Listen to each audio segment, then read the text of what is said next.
Minggu yang lalu kita sudah bahas sedikit tentang riddah. Nah, kita masuk kepada anwa'ur riddah.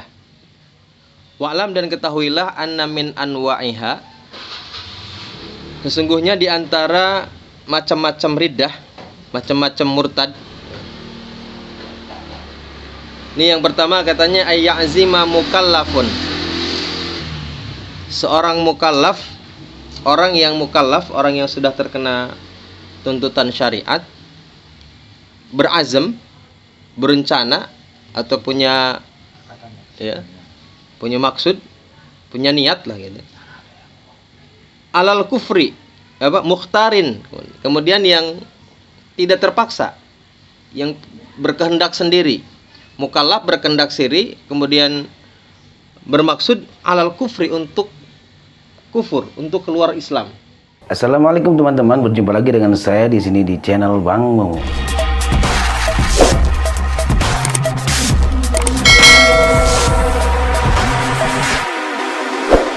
Fi zamanin qaribin, baik itu dalam waktu yang dekat, au ba'idin atau waktu yang jauh. Au yataraddadu fih, atau dia ragu-ragu dalam hal kekufurannya itu. Au yu'allikuhu bil lisan, atau dia menggantungkan kekufurannya dengan lisan, awil qalbi, atau dengan hatinya, ala syai'in, kepada sesuatu, walau muhalan, walaupun mustahil.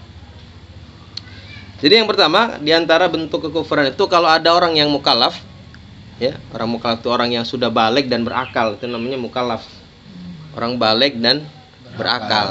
Kalau baligh belum tidak berakal, orang gila, namanya tidak mukallaf. Atau berakal tapi belum baligh, juga belum mukallaf. Ya. Baligh dan berakal adalah orang yang mukallaf. Yang kedua, mukhtar, dengan kehendaknya sendiri. Jadi kalau ada orang yang mukallaf dengan kehendaknya sendiri, bermaksud untuk menjadi kafir atau keluar dari Islam, ya. Jadi dia punya niat ntar tahun 2002 misalnya gitu, ya, kayaknya nih pas momennya gitu, ya. Kalau ada orang yang bermaksud atau berkeinginan untuk menjadi kafir, fi zamanin qarib, baik dalam waktu yang dekat ataupun waktu yang jauh, ya, au yataraddadu fi, atau ragu-ragu, kira-kira ntar enaknya gue keluar Islam apa enggak nih, nggak tukar agama apa enggak nih. Kebetulan kan sekarang lagi rame bahai, ya. Lagi rame nih, apa kita ke bahai aja gitu, ya. Karena kesannya kayaknya bahai itu menyatukan semua agama kan, kalau dilihat dari profil-profilnya itu kan, bahai itu diantaranya adalah karena dia menganggap semua agama sama, ya. Tuhan yang disembah oleh semua agama adalah Tuhan yang sama, gitu. Ya, karena tujuannya adalah perdamaian, katanya. Wallahu a'lam bishawab. Nah, kemudian ya, jadi berniat baik di waktu dekat atau waktu jauh, atau bahkan dia ragu-ragu kira-kira kapan, tapi ada niat. Au yu'allikuhu bilisan, atau dia menggantungkan kekufurannya dengan sesuatu, ya, baik dengan lisan ataupun dengan hatinya. Nanti kalau datang presiden Amerika ke rumah gua misalnya gitu, ya, gua masuk Kristen, namanya tuh yu'allik, menggantungkan sesuatu, menggantungkan kekafirannya kepada sesuatu. Atau kalau misalnya walau muhalan, karena di sini walaupun mustahil, itu walaupun dengan sesuatu yang mustahil. Kalau misalnya ada bulan purnama di tengah-tengah siang gitu, ya, siang bolong, gue mau keluar Islam misalnya gitu, murtad. Nah, walaupun menggantungkan sesuatu dengan sesuatu yang mustahil, tapi memang dia mau keluar, ya udah niat.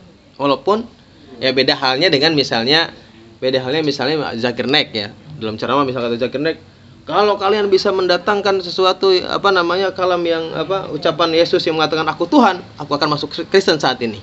Nah, itu berbeda, itu bukan ta'lik, tapi untuk menegaskan bahwa di sana tuh benar-benar nggak ada gitu, ya. Kalau ini ta'lik kan memang gue mau keluar, tapi nunggu sesuatu nih, mensyaratkan gitu, ada syarat. Nah, berbeda, ya. Jadi kalau orang yang mensyaratkan walaupun dengan sesuatu yang mustahil, katanya walau muhalan aklian, walaupun secara akal mustahil, fayakfuru halan, maka kapan itu menjadi kafir? Seketika itu, ketika dia punya maksud. Walaupun takliknya di waktu yang akan datang, di waktu yang jauh, 2000 30 lah kira-kira misalnya. Walaupun rencananya jauh, tetap kapan kafirnya? Dari sekarang. Saat dia punya azam, saat dia punya niat untuk menjadi kafir, maka saat itu pula dia sudah menjadi kafir. Tuh. Ya. Murtad ya. Au ya'taqidu ma yujibuhu, atau meyakini sesuatu yang menyebabkan dia kafir. Atau meyakini itu membenarkan. Ya, misalnya ada patung di rumah tangga, kemudian kita lihat, wah ini patung kayaknya memang nih bisa, gue kemarin lewat lempar koin doang dapat duit, wah gitu kan. Meyakini sesuatu yang dapat menyebabkan dia kafir, karena meyakini bahwa ini patung ini benar-benar mendatangkan manfaat gitu. Nah, sama ini juga membuat seseorang murtad. Ya, meyakini sesuatu yang dapat menyebabkan kafir, maka menjadi murtad. Ya, apa saja. Ya, ini kan kaitannya dengan keyakinan. Jadi meyakini sesuatu yang menyebabkan dia kafir, maka dia juga kafir. Ya. Au yaf'aluhu, atau melakukan sesuatu yang menyebabkan dia kafir. Nih, makanya nih kalau dalam Salamut Taufik itu ada 3 kan ya. Kufur intiqadi, kemudian kufur fi'li nih. Kufur fi'li sama ucapan, sama qauli. Nah, fi'li itu misalnya walaupun hatinya tidak ikut meyakini. Yang melakukan sesuatu ritual misalnya yang ritual agama orang lain. Ya, melakukan ritual yang sama dengan ritual orang lain, ya juga sama menyebabkan kekufuran. Karena dengan fi'il saja, walaupun tidak dengan i'tiqadnya. Ya. Kalau tadi i'tiqad saja, meyakini saja walaupun tidak melakukan. Meyakini misalnya ada berhala yang besar, kemudian dia bilang ini dapat mendatangkan manfaat. Andai kata nggak ada patung ini kampung kita, waduh, kena bencana nih. Nah, ini sama nih, berarti kita sudah, karena sudah percaya bahwa ini yang datangkan manfaat atau yang mendatangkan madarat. Ya. Aw yatalaffadhu bima yadullu alaihi, atau dia mengucapkan sesuatu yang menunjukkan kekufuran. Ya apa saja. Makanya kadang-kadang mulut rada direm nih. Ya, kadang ngomong yang ngelantur-ngelantur ini, kalau itu berkaitan dengan akidah kita, maka harus hati-hati. Ya betul. Ya. Hati-hatilah. Nah. Bima yadullu alaihi ma'atiqadin, baik itu disertai dengan i'tiqad, keyakinan. Ya, keyakinan bahwa apa yang kita ucapkan itu benar, misalnya. Kemudian atau au ainadin, atau kita ada mengingkari misalnya mengucapkan sesuatu, kalau kita ngomongin agama kita dibarengi dengan ingkar atas kebenaran agama kita. Tuh, juga sama. Au istihza'in. Nah, ini yang paling banyak nih, atau istihza. Main-main, mencemooh, bercanda. Nah, makanya sesuatu yang berkaitan dengan akidah, berkaitan dengan agama, hindari untuk tidak dimain-mainkan. Bercanda kesannya sih, oh nggak ada yang salah, kesan kadang-kadang begitu. Kadang-kadang kalau ada bercanda tuh kadang nggak ada yang salah. Misalnya makan daging babi ini dicampur korma jadi halal katanya gitu. Atau misalnya makan daging babi baca bismillah sih jadi halal nih katanya gitu. Padahal tuh kalau melakukan sesuatu yang haram, kemudian membaca basmalah, maka hukumnya haram. Kalau disertai dengan istihza atau ihtiqar, ya, merendahkan, menghinakan agama, maka menjadi kafir, menjadi kufur, murtad dia. Ya. Tuh, contohnya mana katanya? Kayak takida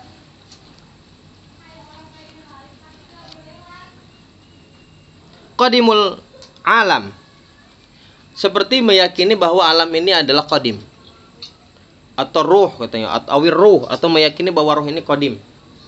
Ya. Sementara yang qadim itu hanya Allah. Selain Allah, selain firman Allah, selain sifat-sifat Allah, maka semuanya kudus, semuanya adalah baru. Ya. Semuanya makhluk. Ya. Kama kalau Ustaz Beni begitu kan ya, kemarin ya. Ya. Semuanya makhluk, jadi semuanya yang qadim itu hanya Allah dan sifat-sifat yang berkaitan dengan Allah, sifat-sifat yang ditetapkan kepada Allah. Nah, kalau meyakini misalnya alam ini qadim, roh ini qadim, nah ini juga sama katanya. Ini dapat memurtadkan seseorang. Au hudutsu sani, atau meyakini bahwa Allah itu baru. bukan qadim. Sebaliknya, meyakini Allah baru. Ya. Bima au yanfi ma huwa sabitun lillah, atau menafikan sesuatu yang telah ditetapkan bagi Allah. Misalnya dalam akidah kita, akidah Asy'ariyah Maturidiyah nih, sifat yang wajib di Allah kan sudah ada tuh. Sifat yang wajib 20. Sifat yang mustahilnya 20. Ya kan? Sifat wajib 20, sifat mustahil 20. Nah, ini yang sesuatu yang sudah ditetapkan kepada Allah. Begitu ya. Kemudian kita menafikan bahwa sifat-sifat yang 20 itu enggak ada. Sifat 20 itu hanya karangan kita doang nih. Hanya kalangan ulama misalnya. Nah, menafikan katanya muasabitun lillah, yang sudah ditetapkan bagi Allah bil ijma, sesuai dengan kesepakatan para ulama, ya. Kal ilmi, seperti sifat ilmunya, wal qudrah, sifat kuasa Allah. Au yathbutu ma huwa manfiyun anhu bil ijma, atau sebaliknya. Kalau tadi meniadakan sesuatu yang ditetapkan bagi Allah, sekarang mengadakan sesuatu yang ditiadakan bagi Allah, yang hukumnya mustahil bagi Allah. Menetapkan sesuatu yang hukumnya mustahil bagi Allah. Ya, misalnya Allah dalam satu waktu bisa punya sifat yang serupa dengan makhluknya misalnya. Nah, ini keyakinan seperti ini, maka hukumnya adalah juga murtad. Jadi meniadakan sesuatu yang wajib bagi Allah atau mengadakan sesuatu yang dimustahil bagi Allah juga sama, membuat seseorang murtad. Seperti apa misalnya? Kalaun, seperti bilang bahwa Allah itu berwarna, ada warnanya. Sama seperti manusia ada warna kulitnya gitu misalnya itu. Au ya'taqidu wujuba ghair wajibin, atau sekarang meyakini sesuatu yang tidak wajib. Meyakini wajibnya sesuatu yang tidak wajib. Misalnya kasolatin sadisatin. Nah, kita kan satu hari satu malam yang wajib bagi kita sholat cuma 5 waktu. Lalu kita bilang ada sholat lagi nih, sholat ke-6 nih yang wajib nih. Nah, meyakini wajibnya sesuatu yang tidak wajib juga sama katanya, murtad. Nah, ini yang disebut dengan bid'ah sebetulnya mah. Yang muhdatsah itu yang seperti ini, mengada-adakan sesuatu yang tidak ada dalam agama, namanya bid'ah. Gitu ya. Namanya bid'ah. Salat maghrib jadi kita tambahin biar ini katanya berpanjangan dikit jadi 5 misalnya. Sama itu juga. Ya. Itu namanya bid'ah itu. Sebenarnya bid'ah yang begitu itu. Nambahin aja bid'ah paling ngurangin. Ya. Ya. Itu meyakini jadi namanya bid'ah ya. Dapat memurtadkan seseorang, apalagi meyakini wah salat cuma 3 waktu nih. Diskon. Lagi pandemi. Wa shauma ghairi Ramadan. Kemudian meyakini ada kewajiban puasa selain puasa bulan Ramadan. Juga sama tuh. Jadi karena meyakini kewajiban sesuatu yang tidak wajib, ya. Misalnya ada haji di bulan selain haji misalnya. Nah, bisa dilakukan di bulan Safar. Misalnya gitu ya. Itu juga sama, itu dapat memurtadkan seseorang. Au yashukku fi takfiril Yahudi wan Nasara, atau ragu-ragu dalam kekafirannya orang Yahudi dan Nasrani. Kira masih wah, orang Yahudi juga sama katanya. Ya, orang Yahudi itu sama dengan kita nih. Kita ragu-ragu nih dalam apa mereka itu benar-benar kafir atau tidak. Melihat bahwa orang Yahudi misalnya adalah pengikutnya Nabi Musa, orang Nasrani melihat pengikutnya Nabi Isa. Kemudian kita yakin bahwa mereka yang sekarang ada loh ya. Kalau yang zaman dulu, zaman sebelum ya, ketika nabinya ada gitu ya. Sebelum adanya zaman tahrif, perubahan-perubahan dalam agama mereka, ya mereka pengikut benar, agama benar. Tapi setelah datangnya Islam ini, maka semuanya di luar Islam ya, di luar Islam adalah semuanya kafir. Ya, di luar Islam semuanya kafir gitu ya. Wa ka'an yasjuda li makhlukin, atau juga seperti misalnya sujud kepada makhluk, kasonamin, sujud kepada berhala, wa syamsin, atau bersujud kepada matahari, ya. Au yamshi ilal kana isma ahliha bizayyihim katanya, atau berjalan ke gereja, tuh, ke gereja-gereja karena isma ahliha, dengan penduduknya, dengan orang-orang ahli gereja, orang-orang Kristen misalnya, bizayihim, mengenakan pakaian yang seperti mereka. Gitu. Misalnya apa? Minazananir, misalnya ada sabuk, mereka kan orang pastor-pastor ada sabuknya tuh, pakai sabuk-sabuk, artinya kita tasyabuh bihim, ya, tasyabuh dengan mereka. Nah, tasyabuh dalam kalimat tasyabuh ini tuh, wa minazananir wa ghairiha, atau apa sajalah selain sabuk. Yang penting itu merupakan seragamnya mereka. Nah, kalau kita berjalan ke gereja kemudian menggunakan pakaian mereka juga itu termasuk salah satu yang dapat memurtadkan seseorang. Gitu ya. Walaupun tadi ada menitikod, nggak meyakini kebenarannya. Karena tadi mau dikatakan bahwa bahkan dengan fiilnya saja bisa memurtadkan seseorang. Gitu ya. Pekerjaannya saja dapat memurtadkan seseorang, ucapannya saja dapat memurtadkan seseorang walaupun itu tidak dibarengi dengan hati. Jadi yang namanya iman, yang namanya akidah, bagaimanapun juga kita harus hati-hati, betul hati-hati. Kita tidak bisa mengatakan bahwa cuman luarnya aja, ya, cuman luarnya aja kan kita, yang penting kan hatinya enggak bisa begitu agama mah. Ya, seperti halnya misalnya Al-Qur'an diinjek-injek boleh enggak, diludahin boleh enggak? Kan hakikatnya mah di Lauhul Mahfuz. Ya kan, kalam Allah hakikatnya ada di Lauhul Mahfuz. Ini cuman kertas biasa aja, sama seperti ini kan. Ya. Tapi nggak bisa begitu kan. Ya, nggak bisa begitu kemudian kita hina-hinakan, karena juga pasti ini kalau misalnya kalau kita punya buku kemudian diinjek-injek sama orang, marahnya seperti apa? Ya. Apalagi Allah. Nah, ini juga penting buat kita untuk menumbuhkan ghirah, menumbuhkan kecemburuan dalam agama. Menumbuhkan kecemburuan agama itu penting. Ya, tentang pakaian, tentang semua menjadi penting. Maka katakan yang Nabi kan, man tasyabbaha biqaumin fahuwa minhum. Barang siapa yang tasyabuh dengan sebuah kaum, maka dia termasuk bagian dari dalamnya. Nah, misalnya salah satu lagi tentang hadis tentang isbal. Ya, contoh nih ya. Hadis isbal itu yang mengatakan bahwa barang siapa yang menggunakan pakaian di bawah mata kaki haram kan? Haram. Nah, elat haram itu sebetulnya dulu kenapa diharamkan?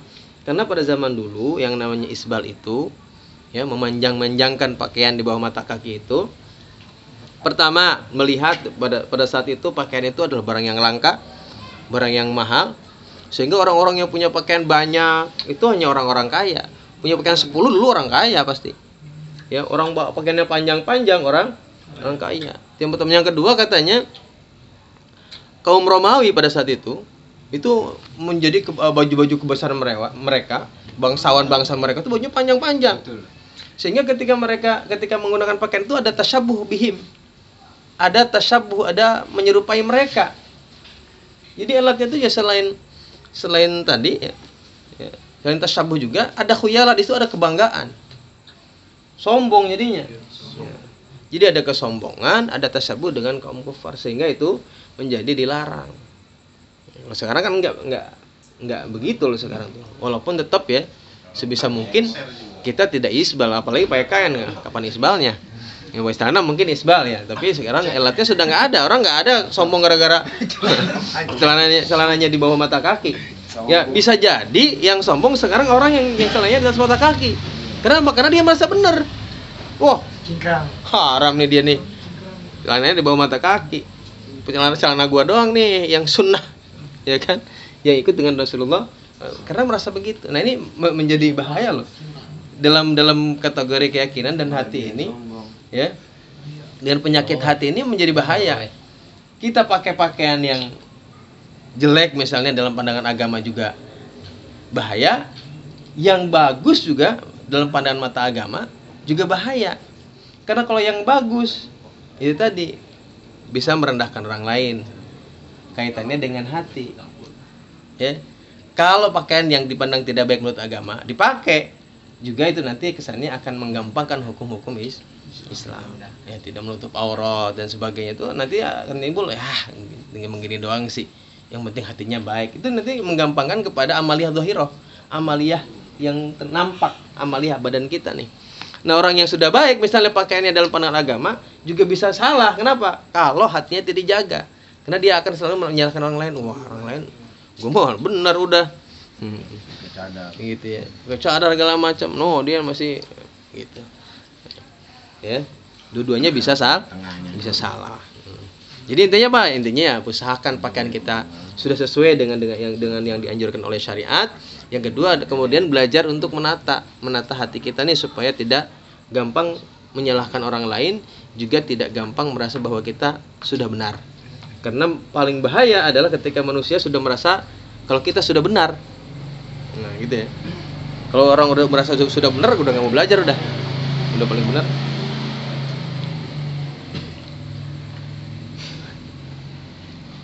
Au yulki waraqatan, atau melemparkan kertas fiha syai'un minal Qur'an, kemudian di dalamnya terdapat sesuatu yang bagian dari Al-Qur'an. Ya, kita nulis misalnya ada kertas kita buang sembarangan.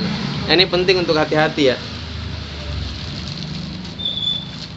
Jadi kalau ada kertas, kan kita banyak banget sekarang, apalagi kalau habis ganti undangan atau misalnya pergantian tahun tuh, kenaikan kelas, kan banyak buku suka dibuang-buang tuh, LKS segala macam. Itu di situ banyak ayat Al-Qur'an, banyak. Itu perlu hati-hati betul itu. Ya, jangan sampai diinjok-injok, jadi bungkus bakwan. Segala macam itu ya. Jadi kalau secara sengaja nih, kalau melemparkan atau membuang ya. Membuang fihi syai'un minal Qur'an. Ya, membuang sesuatu yang terdapat bagian dari Al-Qur'an. Nah, yang disebut dengan bagian Al-Qur'an itu adalah kalau ada ayat atau ba'du ayatin yang ditulis di situ untuk dibaca, untuk dipelajari. Itu Al-Qur'an. Walaupun cuma sepenggal. Ya. Jadi hukumnya hukum Al-Qur'an. Ada kertas nih, itu harus pakai wudu tuh. Kalau menurut mazhab kita nih, megangnya juga harus pakai wudu. Karena di situ ada ayatan minal Qur'an, maka yang ditulis untuk dibaca, yang ditulis untuk dipelajari, maka hukumnya Al-Qur'an. Dibuang secara sengaja gitu. Au ilmi syar'i, atau misalnya bahkan katanya kalau ada tulisan-tulisan yang kandungannya kaitannya dengan hukum-hukum syariat. Ya, bukan cuma Al-Qur'an. Misalnya kertas yang isinya adalah berkaitan dengan hukum-hukum syariat nih. Kayak hukum fikih misalnya, ya. Au ismillahi ta'ala, atau di dalamnya terdapat nama-nama yang diagungkan seperti nama Allah, nama nabi itu, au nabiyin, au malakin, atau nama nabi, nama malaikat, fi mustaqdzarin, kalau dibuang di tempat yang menjijikan. Nah, ini dapat memurtadkan nih. Buang Al-Qur'an, buang kitab-kitab yang berkaitan dengan hukum syariat, buang sesuatu kertas yang di situ ada nama-nama yang diagungkan seperti nama-nama Allah, nama-nama nabi, nama malaikat di tempat yang mustaqdar, yang menjijikkan, ya. Walau tahiran, walaupun itu suci. Misalnya apa? Kabuzak. Buzak itu seperti ludah. Ya, kita lemparin tuh kertas di atas ludah. Atau sebaliknya dilemparin dulu, diludahin sama kita. Naudzubillahi min dzalik tuh. Itu ludah ini walaupun suci tapi kan menjijikan. Ya. Ya buat sendiri sih enggak, tapi buat orang lain coba. Ya. Coba ludahin kalau orang kagak ngamuk gitu. Iya. Dan memang mustaqdzar ini kalau dalam bahasa itu adalah najis. Najis itu secara bahasa adalah kullu mustaqdzarin. Semua yang menjijikkan maka yusamma najis, disebut najis secara bahasa ya, menurut bahasa. Ya, pokoknya yang menjijikan najis, gue mah malu. Berarti gue jijik lu. Gitu ya. Tapi secara bahasa itu menjijikan memang. Ya.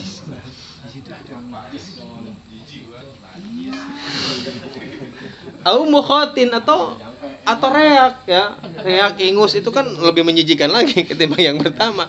Ya, pokoknya sesuatu yang menjijikan walaupun itu suci. Apalagi kalau najis. Yang suci saja dapat membuat seseorang murtad. Au yulattikhu dzalika, atau mengkotori hal tersebut. Ngotorin Quran, ngotorin tadi hukum-hukum syariat, ngotorin nama-nama yang diagungkan. Mengkotori saja juga dapat membuat orang murtad. Au masjidan, ngotorin masjid sengaja tuh. Ya. Binajisin, dengan sesuatu yang sifatnya najis, walau ma'fuwan anhu, walaupun najisnya najis ma'fu. Ya. Makanya di masjid hati-hati. Ngotorin masjid hukumnya bisa bahaya nih, ya. Hukumnya haram. Tuh, apalagi kalau ngotorinnya dengan najis. Gitu. Walaupun najisnya najis ma'fu. Najis ma'fu itu misalnya, kan najis itu ada najis ma'fu itu ada beberapa. Ada 4 ya. Yang pertama ada najis ma'fu baik di badan ataupun di air. Ini penting ya. Ini najis hukumnya ma'fu. Najis dia tapi ma'fu.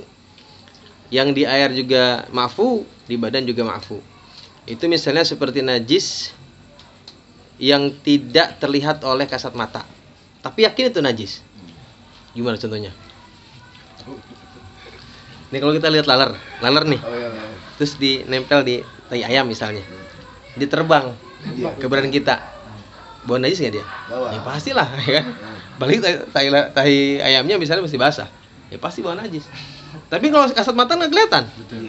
Nah ini namanya malayu yudriku torf, yang tidak terlihat oleh kasat mata. Najis yang seperti ini ma'fu. Yakin nih bau najis kan? Nempel di sini. Najis tapi ma'fu. Namanya ismail itu. Atau rosas. Rosas itu misalnya kalau kita kencing di tempat yang rosas itu kayak apa sih? Percikan.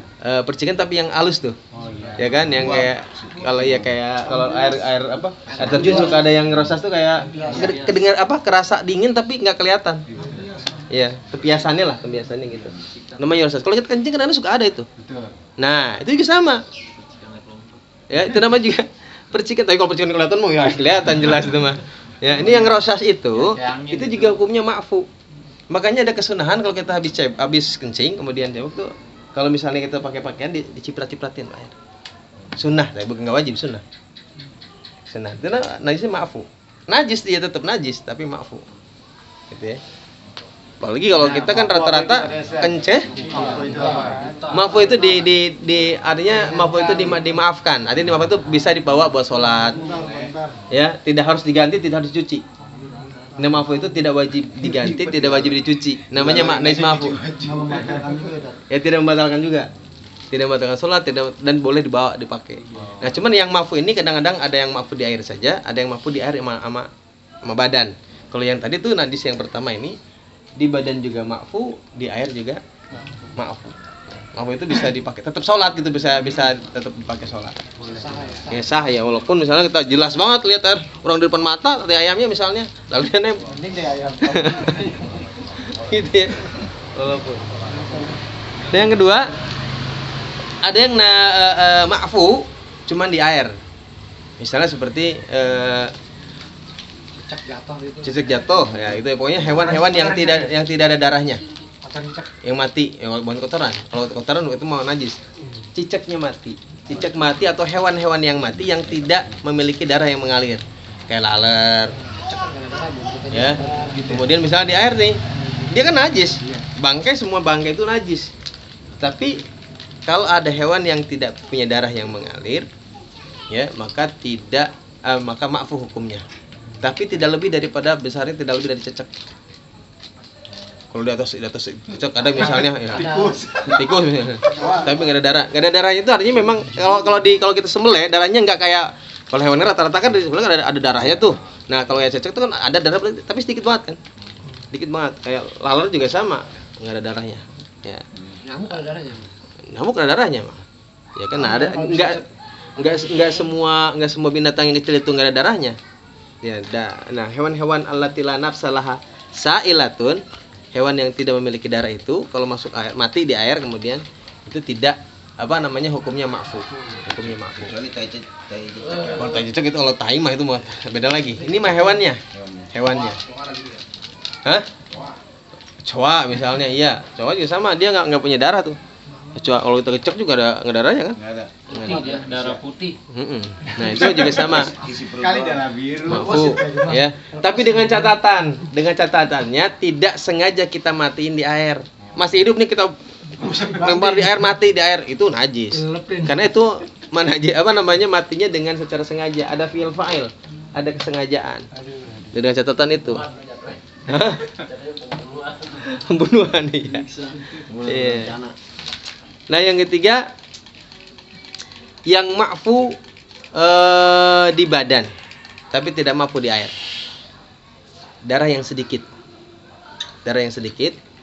Ya, misalnya darah sedikit, misalkan ada jerawat pecah, kan ada darahnya tuh. Nah, ini darah sebetulnya kalau sedikit itu hukumnya ma'fu. Di antaranya sedikit itu pertama dia tidak kemana-mana, keluar di tempatnya saja.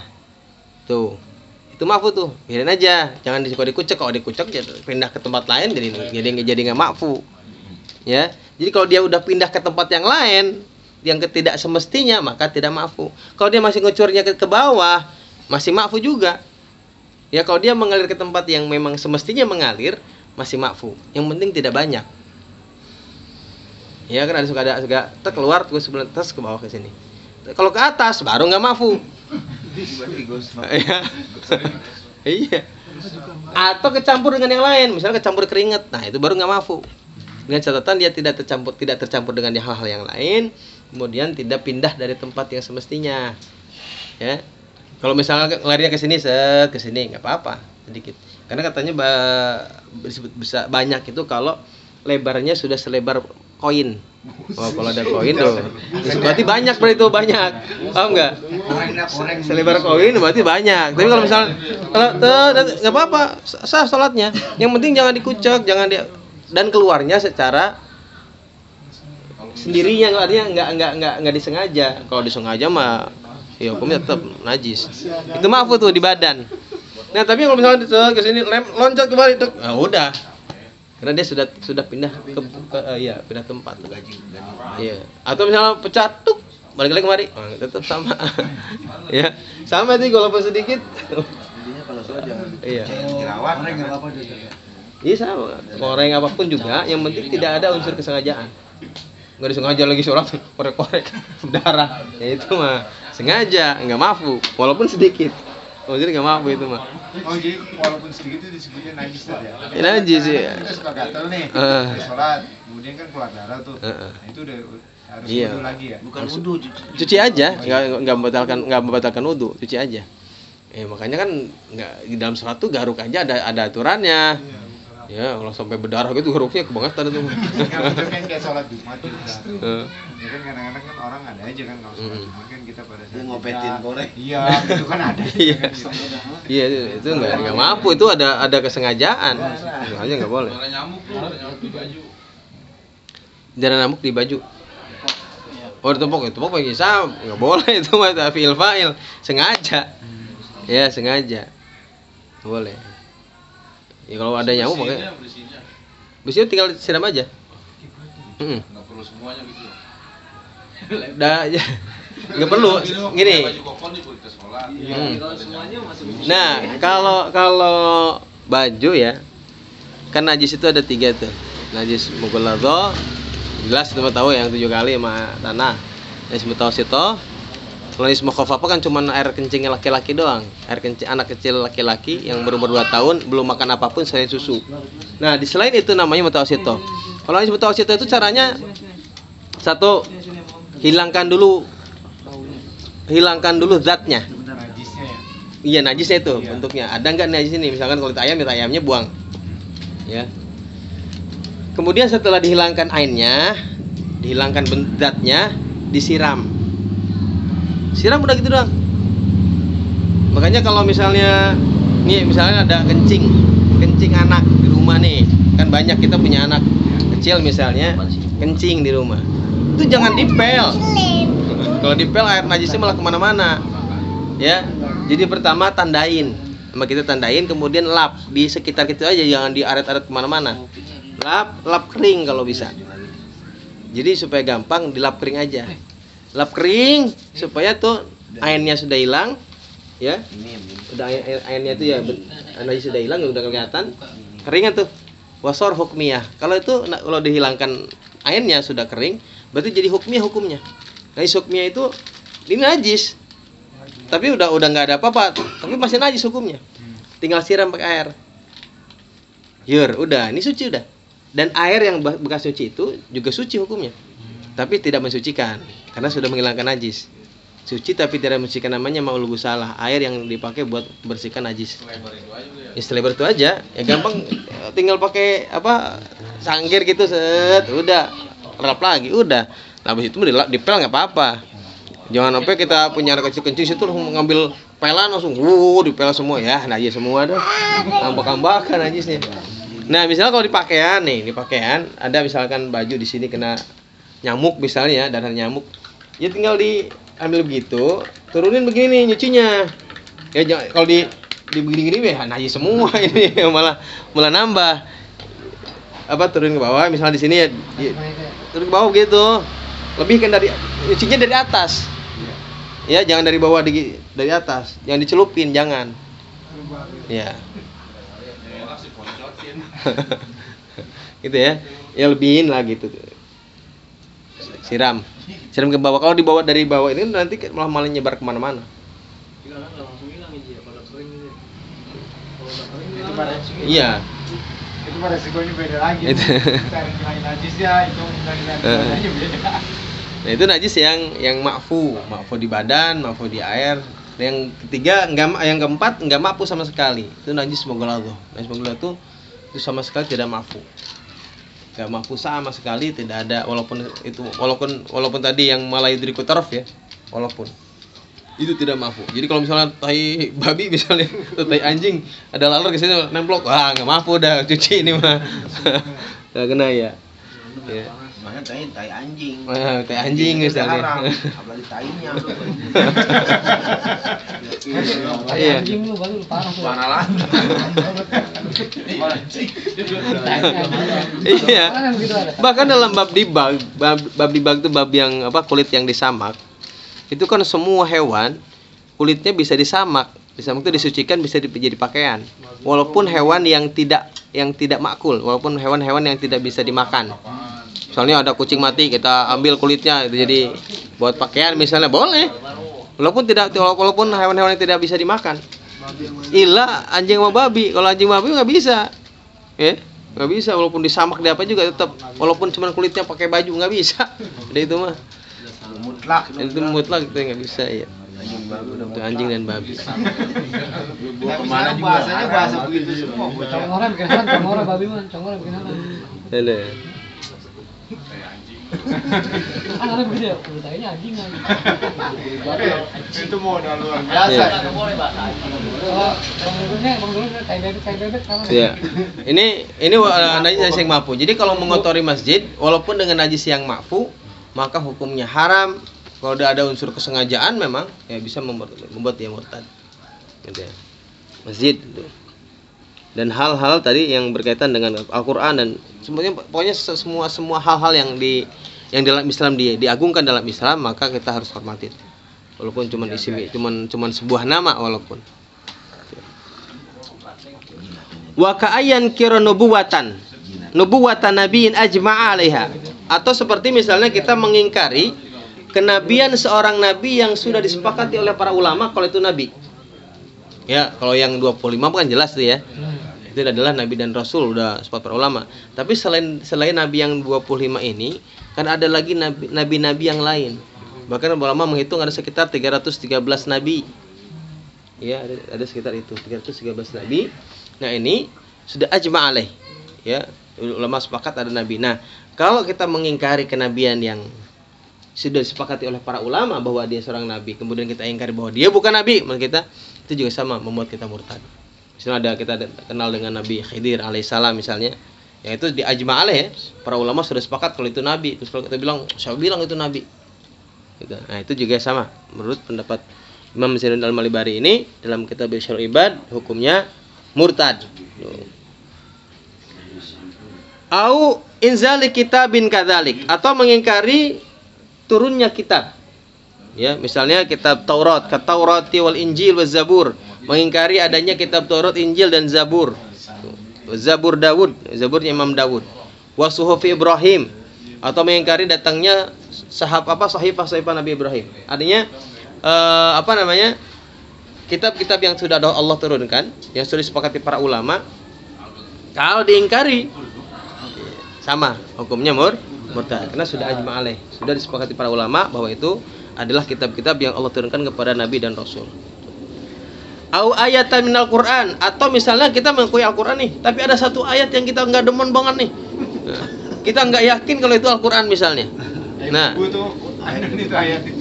ya, dia kan kalau misalnya kayak Ahmadiyah kan nambah ya, karena menurut mereka bahwa Quran yang sekarang ada itu kurang. Jadi ditambah-tambahin tuh banyak tambahan nih menurut mereka. Nah, mengingkari satu ayat dari Al-Quran itu hukumnya juga murtad. Ya. Tuh, ayatul Qur'ani mujma'an 'alaiha. Tuh, yang sudah disepakati. Ya. Kalau muawwidhataini seperti misalnya surat muawwidhatain itu Al-Falaq sama An-Nas. Tuh. Ya. Au yunkir wujuba wajibin, atau mengingkari kewajiban sesuatu yang wajib. Ya. Kemarin sudah kita bahas ya, mengingkari kewajiban sholat misalnya, mengingkari kewajiban zakat misalnya. Itu juga sama murtad. Makanya di zaman Sayyidina Abu Bakar Siddiq, orang-orang yang menentang kewajiban berzakat dengan mengatakan, pendapat mereka tuh bilang bahwa zakat itu hanya wajib di zaman Nabi, maka sepeninggalnya Nabi maka zakat sudah tidak ada lagi tuh. Orang-orang yang mengingkari kewajiban zakat diperangi di zaman Sayyidina Abu Bakar Siddiq. Nah, kalau ada orang yang mengingkari kewajiban hal-hal yang sudah wajib, ya, yang diwajibkan oleh Allah Subhanahu Wa Taala, itu hukumnya juga murtad. Au nadaba mandubin, atau mengingkari kesunahan perkara yang sunnah, ya, mengingkari kesunahan yang memang disunnahkan oleh Kanjeng Nabi. Misalnya apa namanya, meluruskan soft atau nikah. Sunnah boleh nikah. Kalau itu nikah udah beres. Pulang udah. Boleh, usah dipanggil. Ucap aja. Ya. Ya, ini mengingkari kesunahan juga sama. Misalnya sholat harus rapi barisannya. Wah, ini ya rapat. Nggak usah. Yang penting mau sholat gitu misalnya. Ya sama. Ya acara gitu. Nggak boleh juga tuh. Ya nggak boleh hukumnya kalau mengingkari kesunahan. Mengingkari ya, bukan berarti tidak melakukan, tapi mengingkari kesunahan. Tidak penting atau ini nggak perlu lah gini-gini ngapain gitu. Jaga jarak. Jaga jarak mah boleh-boleh aja. Karena itu tidak mengingkari. Ini yang bicara mengingkari kesunahannya. Ya. Kecuali dipatuain. Ya, kecuali ini tidak sunnah gitu. Nah, itu baru. Au tahrimi haramin, atau mengingkari au tahrima haramin, mengingkari pengharaman sesuatu yang diharamkan. Ya. Banyaklah ya. Au tahlila halilin, atau menghalalkan atau mengingkari kehalalan perkara yang halal. Ya. Nikah katanya, nikah itu halal. Dia bilang, nikah apaan sih? Menghalalkan yang haram atau mengharamkan yang halal sama ya, hukumnya murtad. Ajma' 'alaiha, dengan catatan tapi yang sudah disepakati para ulama, ya, yang disepakati para ulama. Wa ilmu minad-din wa ilmun minad-din bidarurah. Ya, atau selain disepakati para ulama, atau merupakan bagian agama yang diketahui secara seketika. Setiap orang yang masuk Islam misalnya urusan sholat pasti kan tahu. Walaupun mu'alaf pasti tahu kewajiban sholat. Namanya ini ma'lumun minad-din bidarurah. Diketahui dalam agama dengan seketika. Atau wajib dalam agama semua orang tahu. Ya, semua orang yang beragama harus tahu ini. Namanya ma'lumun minad-din bidarurah. Kayak rukun-rukun Islam ini semua orang yang mengaku Islam harus tahu. Ya. Nah, mengingkari perkara-perkara yang ini maka hukumnya murtad. Qara'atin min ihdal maktubat, misalnya mengingkari sesuatu satu rakaat dari salat fardu. Ya. Sebenarnya subuh itu 4 rakaat misalnya gitu ya. Atau sebetulnya yang ketiga dalam salat maghrib itu sunnah misalnya gitu. Nah, 1 rakaat bahkan 1 rukun saja kita ingkari dari kewajiban sholat yang wajib, maka hukumnya murtad. Jangankan satu sholatnya, 1 rakaat dari sholat dapat membuat kita murtad. Bukan, ini mengingkari kewajiban. Lupa mulu. Ada 3 apa 4 kan? Pasar kali 5 lupa. Sebenarnya mah tutup aja. Lebih lebih pada kurang. Nambahin pahala, Bu. Iya, sawi. Itu ngingkarin. Sawi belakangnya. Ini berbicara tentang mengingkari ya, mengingkari kewajibannya. Nah, kalau misalnya kita tidak melakukannya, kalau tidak melakukan saja namanya maksiat. Ya, maksiat itu artinya kita fasik kalau tidak segera tobat. Hukumnya berdosa lah. Tapi tidak membuat seseorang itu murtad. Tidak membuat seseorang murtad dengan melakukan maksiat. Ya. Tapi seseorang dapat menjadi murtad dengan mengingkari walaupun dia melakukan. Ada orang tidak mengakui kewajiban sholat asar. Dia mah sholat tapi gua nggak percaya ini wajib, nggak percaya gitu misalnya gitu. Itu murtad malah. Ya. Wa saumi Ramadan atau mengingkari kewajiban puasa Ramadan. Tuh. Wa karrawatib mengingkari kesunahan salat sunat rawatib, salat ba'diyah qobliyah tuh. Nah, tidak sunnah misalnya kata dia. Wa salatil Id, kemudian mengingkari kesunahan salat Id. Wa kasyurbil khamri tuh, mengingkari keharaman syurbul khamar. Khamar walaupun sedikit mon. Mau diajak cong. Nokib mau aja. Hormati dia siapa. Uyup. Uyuban. Tetap ya. Wa zina tuh, zina kemudian. Liwat. Tuh. Sama, zina, liwat. Wawatil haid. Nah ini. Bebemu muati yang lagi haid. Liwat apa tuh liwat? Itu sodomi. Laki-laki. Lanang malanang. Mau namanya lu. Sotomi masuk sotomi. Cewek. LGBT itu. Iya. Guys. Afhash itu ya. Jadi liwat itu hukumnya afhash, lebih apa namanya ya? Lebih keji daripada zina. Ya. Hukumnya sama. Hukumnya dirajam juga. Tapi secara hukum artinya dosanya tuh lebih banget lagi. Ya, karena sudah berzina sama yang enggak normal lagi. Lewat. Udah dikasih yang enak yang enak. Iya.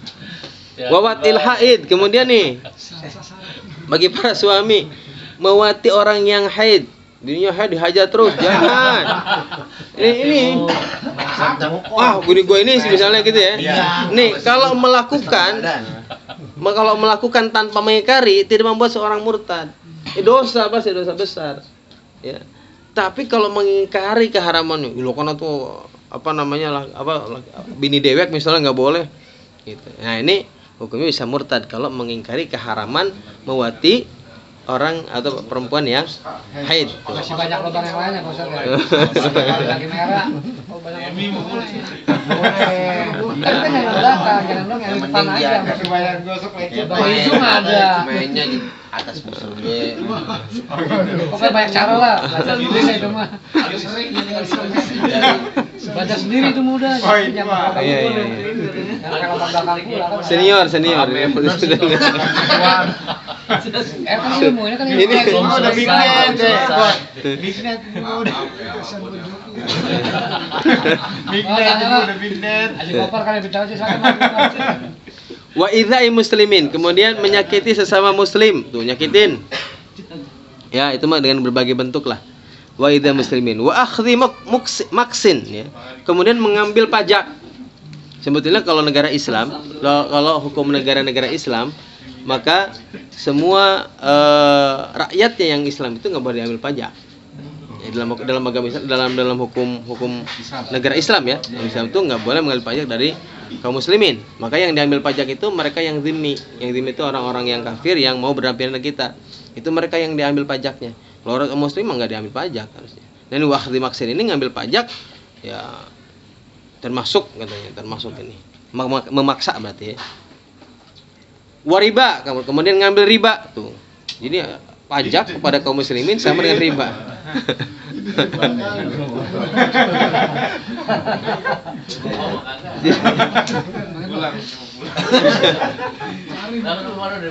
Warashwatin, kemudian rashwah, suap ya. Warashwatin, suap. Wasolat. Wasolati bila wuduin, kemudian sholat tanpa wudu. Ya, jadi jangan gampangin juga ya, bangun tidur langsung sholat aja dah. Udah katanya. Tapi masih ada sholat, masih ada wudu Pak, sebelum tidur.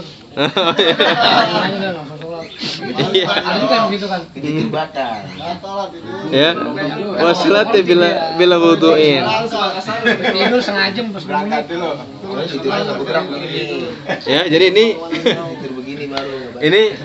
ini memang kan yang salah satu yang bikin kita sholat ini berat adalah wudu. Ya. Yang membuat sholat kita ini berat adalah wudu diantaranya. Apalagi subuh. Iya dah.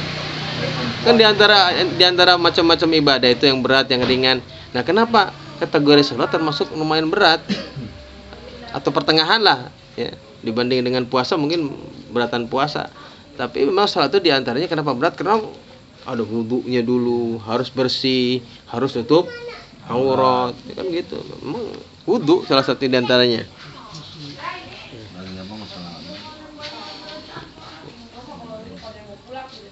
Kayak orang Baduy dulu ada di lagi ziarah Hud, pernah ada satu ketika orang Baduy kita mau sholat sama Habib.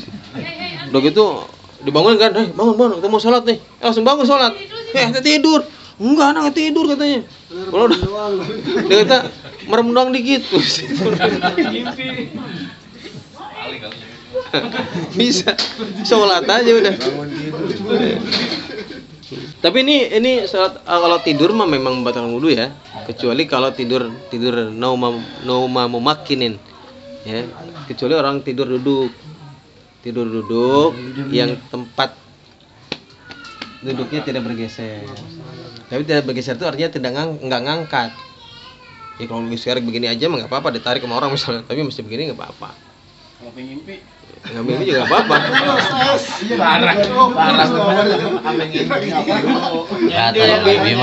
Mimpi basah misalnya keluar.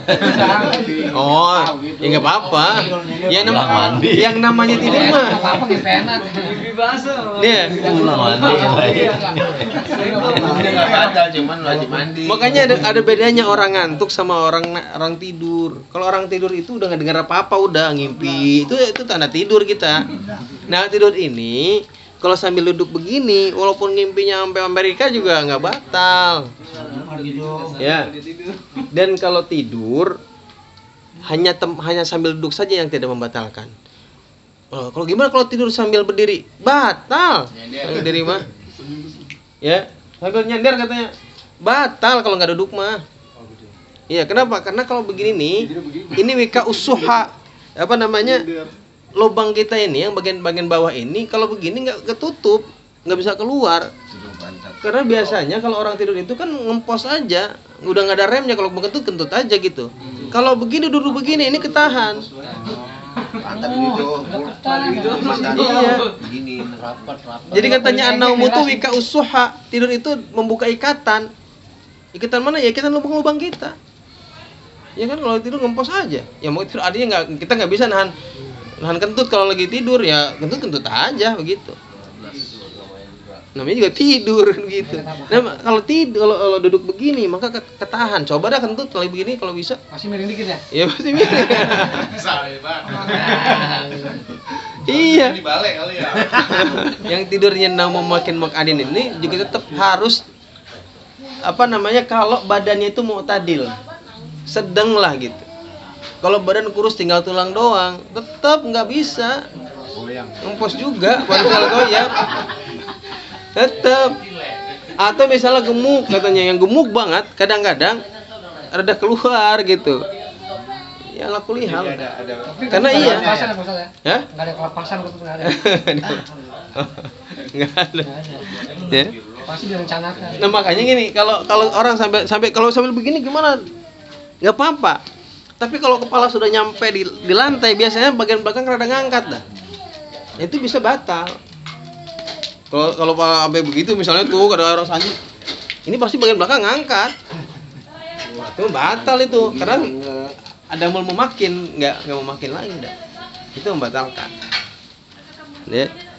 Jadi sholat bila wudu hukumnya haram. Nah kalau misalnya dipaksakan, hukumnya bisa murtad. Kenapa? Karena talabus, kita tahu nih. Tapi kita gampangin tuh hukum itu. Bisa murtad gitu. Karena kita sudah melakukan ibadah yang rusak, digampangin lagi, ngentengin hukum gitu. Itulah yang menganggap enteng, itulah yang memurtadkan. Wa kalbai wan nikah tuh. Atau kemudian kita mengingkari kehalalan bai, jual beli dan nikah. Ya, nikah halal dikata haram. Ya, jual beli dikata haram, padahal itu perkara yang boleh, yang halal. Nah, jadi mengharamkan yang halal dan menghalalkan yang haram, maka hukumnya juga murtad. Wallahu a'lam bishawab.